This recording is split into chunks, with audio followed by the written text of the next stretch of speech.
去年我下定决心要规律生活，把喜欢的技能学起来，但是我既谈不上自律，也不喜欢苦苦坚持，所以我一直在想，有没有办法可以更轻松地达到目标。我将结合我新学到的知识和我过往的经验进行一个总结。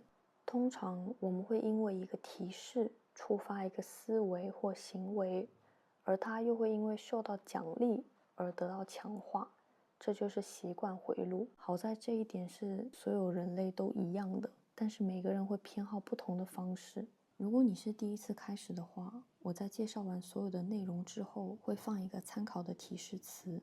这一次有一个很不同的地方是，我不会一边做一边想我是个怎样的人，所以一开始的时候目标行为越小，越容易开始越好。不要给自己小看自己的机会。目标很大的同时，又相信自己是无法改变的，整个过程就会很累、很消耗，也会更容易回避错误跟失败，并且在心里强化有关于自己的负面信念。你看，我真的不行。刚开始的时候，我其实只有每天打开多邻国跟走路而已。随着我越来越习惯这个节奏，我才开始考虑升级或者扩充我的任务。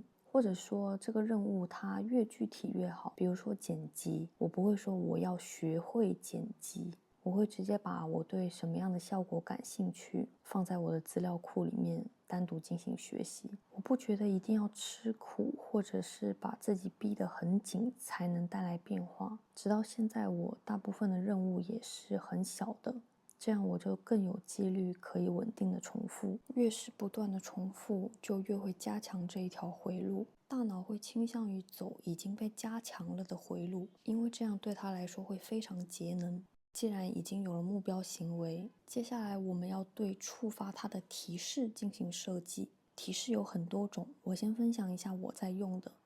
虽然我很喜欢跟朋友一起学，但是这个时间会比较难凑。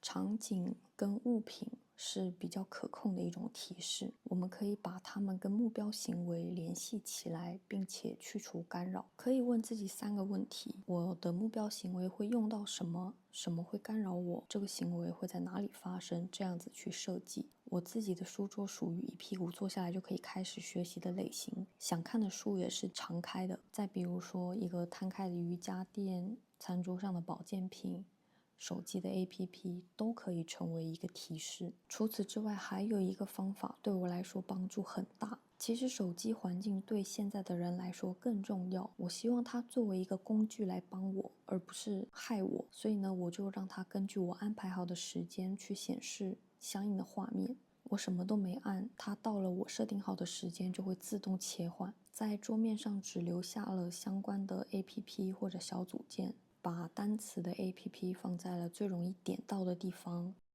添加模式，设置一下通知的范围。我自己在需要专注的时候是不开任何通知的。接着要把这个智慧型启用的功能打开，可以把专注的时间也固定下来，因为这样子也可以减少决策疲劳。第二步，回到主画面，根据需求创建一个新的页面，并把它跟模式挂钩，取消勾选可能会干扰你的一些画面。为了进一步减少启动困难，我还设置了很多自动化的操作，比如说自动播放播客，自动打开某一个学习要用的影片。总之可以自动化的我基本上都有自动化。以自动播放播客为例子，这边是设置你需要设备做什么动作，自动化是设置什么情况下要触发这个动作。我一般来说会搭配闹钟来使用，因为在锁屏状态下它是不会自动运行的。我们还可以把这个捷径放在桌面上面来使用，只要点分享，加入主画面就可以了。如果哪天我想要提前或者推迟这个自动化的动作，我就可以点一下它，它就会直接开始运行。这些行为它大概率短时间是看不见效果的，所以在新的回路还不够强的时候，我们可以主动对奖励进行设计。其实增强内在动机是一个还不错的切入点，我要把它产生的化学物质作为我的奖励。我最推荐的是用多巴胺来作为奖励的部分，因为它负责产生我还想要更多的感觉。所以加强我能做到跟我自己安排是比较优先的。或者你也可以选择其他可以产生多巴胺，但是又不会破坏我的目标行为的方式来当做奖励。我有3个比较常用的方式。第一个是提醒事项，因为它既能当做提示放在手机桌面上，也可以在你做完之后打勾，提供这个奖励的部分。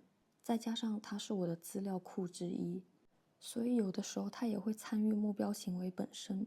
具体的用法可以看一下我之前的影片。第2个方式是我之前分享过的追踪系统，把胜任跟自主视觉化，但是其实就算不用系统，单纯的打勾也很有效果。第3个方式是分享在社群媒体上面。那如果你喜欢玩游戏的话呢，也可以参考游戏里面的成就系统，或者只是很简单的在你做完任务之后，立刻跟自己说我真棒。奖励跟行为之间的间隔时间越短的话，效果会越好。把奖励很自然的放在行为后面，不靠奖励去驱动行为，只是用它来增强这个回路。如果这个奖励过于放大，就很容易变成我是为了奖励才做这件事情。